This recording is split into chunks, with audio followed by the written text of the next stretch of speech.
सियासी खबरों के साथ पूर्व सीएम कमलनाथ ने बीजेपी नेता ज्योतिरादित्य सिंधिया और उनके समर्थकों पर बिना नाम लिए निशाना साधा है। इसको लेकर उन्होंने एमपी कांग्रेस के एक ट्वीट को रिट्वीट करते हुए कहा है कि जयचंदो, तुम्हें बेचकर तो वो सेटल हो गया, अब तुम्हारा क्या होगा। इस ट्वीट को सिंधिया समर्थक विधायकों से जोड़कर देखा जा रहा है, क्योंकि कांग्रेस छोड़कर बीजेपी में शामिल हुए विधायकों को अभी तक कोई पद नहीं मिला है और न ही अब तक मंत्रिमंडल का विस्तार हो पाया है।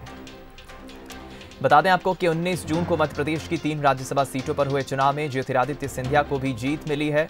इस जीत के साथ वे राज्यसभा पहुंचने में सफल हुए हैं।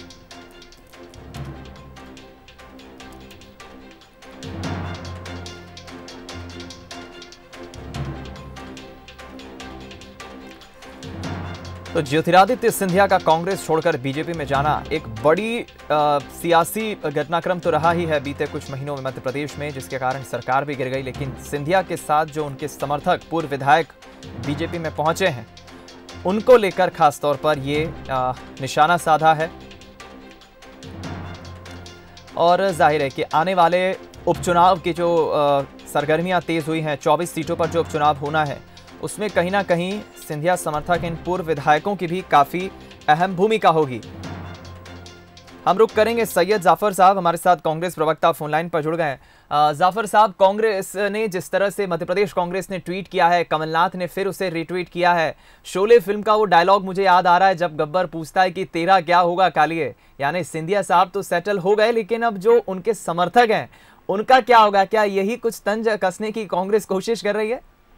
देखिए, बिल्कुल ये तंज नहीं है। सवाल इस बात का ये है कि जो 22 विधायकों ने सिंधिया जी के समर्थन में इस्तीफा दिया था, आज उन लोगों के कई ऐसे विधायक हैं जिनको भारतीय जनता पार्टी टिकट नहीं देना चाहती। मैं आपको एग्जांपल भी कहना चाहता हूं। जैसे पूर्व मंत्री थे हमारे प्रभु राम चौधरी, वहां पर भारतीय जनता पार्टी के कद्दावर नेता की दावेदारी है। हाट पिपलिया में दीपक जोशी, जो कि पूर्व मुख्यमंत्री जी के बेटे हैं कैलाश जोशी जी के, वो उनकी प्रबल दावेदारी है। तो कुल मिला ऐसे कई जगह हैं जहां पर भारतीय जनता पार्टी खुद असमंजस में आ गई है। और वो जो कि शुरू में जो इनका सेटलमेंट हुआ था कि हम टिकट देंगे, ये टिकट इनको देना भी पड़ेगा, जो इनका कमिटमेंट हुआ है। तो सवाल ये होता है कि ये सारी चीजें आज जो षड्यंत्र भारतीय जनता पार्टी ने किया, और जो उस षड्यंत्र, उस चक्रव्यूह जो रचा, उस चक्रव्यूह में खुद भारतीय जनता पार्टी फंसी हुई नजर आ रही है। जी, पंकज चतुर्वेदी जी हमारे साथ बीजेपी नेता फोनलाइन पर जुड़ गए हैं। पंकज जी, ट्वीट तो आपने देखा ही होगा, ना देखा हो तो आपको बता दें कि कहीं ना कहीं मध्य प्रदेश कांग्रेस ने जो ट्वीट किया है, कमलनाथ ने उस ट्वीट को रीट्वीट किया है। वो तंज कस रहे हैं एक तरह से सिंधिया समर्थक विधायकों पे कि अब तुम्हारा क्या होगा। खबरें तो ये है कि बीजेपी के अंदर खाने ये खबरें चल रही हैं कि सिंधिया समर्थक कुछ पूर्व विधायकों से संतुष्ट नहीं है, उन्हें टिकट देने का कोई इरादा नहीं है, और शायद इसी पर कांग्रेस बैकफुट पर फ्रंट फुट पर नजर आ रही है। पंकज जी, सुन पा रहे हैं आप? लगता है हमारा संपर्क टूट गया पंकज चतुर्वेदी जी से। एक संक्षिप्त में टिप्पणी लेके फिर मैं विराम दूंगा इस बातचीत को सैयद जी, क्योंकि जाहिर है 24 सीटों पर जो उपचुनाव होना है उसमें सियासी मुद्दा तो जाहिर है कि हम देख रहे हैं 15 साल बनाम 15 महीने कमलनाथ सरकार के मुद्दे जरूर कई रहे होंगे, लेकिन क्या आप देख रहे हैं आने वाले वक्त में इन चुनाव को लेकर जनता किस तरह से जवाब देगी? देखिए, इसमें 3 बड़े मुद्दे होंगे। बहुत सारे मुद्दे होंगे, जैसे आपने कहा, मैं आपके पास सहमत हूँ, लेकिन 3 बड़े मुद्दे होंगे। और पहला मुद्दा इसमें ये होगा कि 22 उपचुनाव क्यों हो रहे हैं, क्या ऐसी आवश्यकता पड़ गई। उसमें ये बात निकल के आएगी कि 22 जो लोग हैं ये बिके, ये खरीदे गए भारतीय जनता पार्टी की तरफ से। भारतीय जनता पार्टी ने इन्हें पूरे स्कैंडल, पूरे षड्यंत्र रच के इनको अपने साथ लेके गई। एक दूसरा मुद्दा ये बिल्कुल होगा कि जो 15 साल की भारतीय जनता पार्टी की सरकार थी, जिनको नकारा था, जिस चंबल की हम बात कर रहे हैं, जिस चंबल में 15 सीटों पर उपचुनाव होने हैं, उन 15 सीटों में एक तरफा वोट कांग्रेस पार्टी को मिले थे। दलित वर्ग का वोट कांग्रेस पार्टी को मिला था, सामान्य वर्ग का वोट को मिला था, व्यापारी वर्ग का वोट मिला था, किसान वर्ग का मिला था। हर वर्ग ने कांग्रेस पार्टी को वोट दिया था।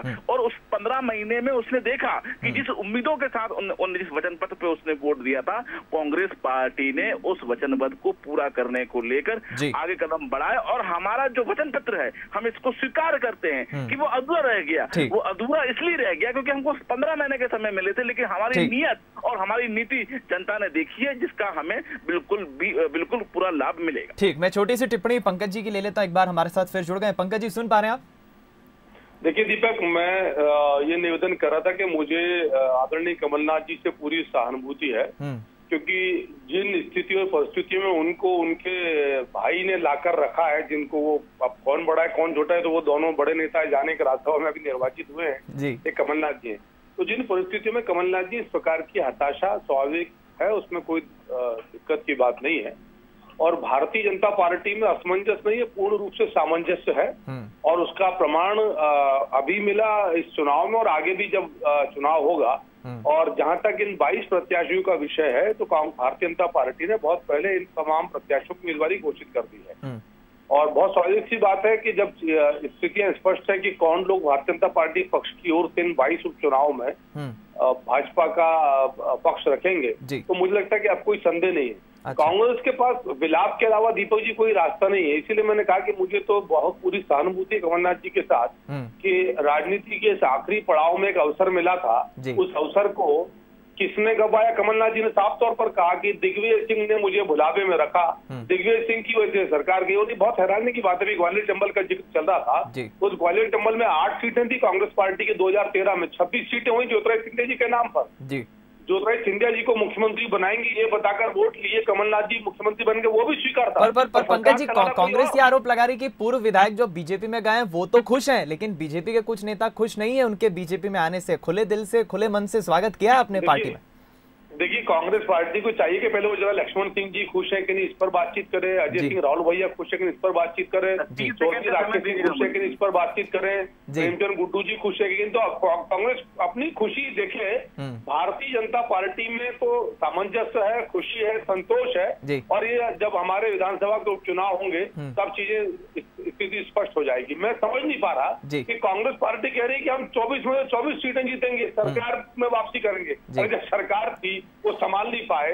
ऐसे नेता थे मुख्यमंत्री जिनको पता ही चला 22 लोग विधायक चले गए और वो कह रहे हैं आज आ रहे हैं कल आ रहे हैं, हमारी बातचीत हो गई है, कोई बीजेपी में नहीं जाना चाहता, गलत फहमी में चले गए। गलत फहमी में दीपक जी पूरी कांग्रेस पार्टी और माननीय कमलनाथ जी और उनके छोटे भाई थे या बड़े भाई जो भी हैं वो भाई थे जिन्होंने कांग्रेस की सरकार की लुटिया डुबोई। चलिए, बहुत बहुत शुक्रिया आप दोनों प्रवक्ताओं का हमसे बातचीत करने के लिए। बीजेपी कांग्रेस प्रवक्ता हमारे साथ फोन लाइन पर जुड़े हैं और देखिए, कुल मिलाकर बात यह है कि आने वाले वक्त में जिन 24 सीटों पर उपचुनाव होना है उसमें सियासी सरगर्मियां तो तेज हो गई हैं, मुद्दे जरूर कुछ रहेंगे, लेकिन कांग्रेस जरूर उन तमाम मुद्दों को तलाश रही है, खोज रही है और जनता के सामने रख रही है, जिससे कि जनता एक समझ पाए कि कांग्रेस आखिर किस बूते चुनाव लड़ रही है, चुनाव हो क्यों रहे हैं, किस कारण हो रहे हैं, किसकी गलती से हो रहे हैं, किसने गलती की। तमाम ये मुद्दे जो हैं कांग्रेस जनता के बीच ले जाना चाह रही है।